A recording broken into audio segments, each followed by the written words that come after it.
The secret really, pareho tayo eh. All of us, lahat ng mga tao sa mundo, merong 24 oras. We have 24 hours.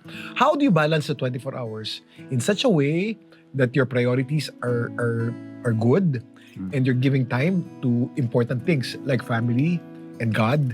And then, dapat may priority. Sa akin, God, family, health, and then career.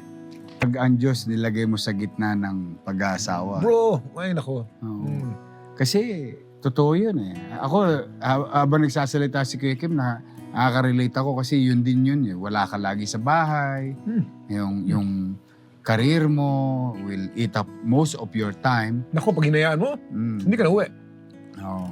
Kaya minsan, nagyayaya ako talaga. Dinner.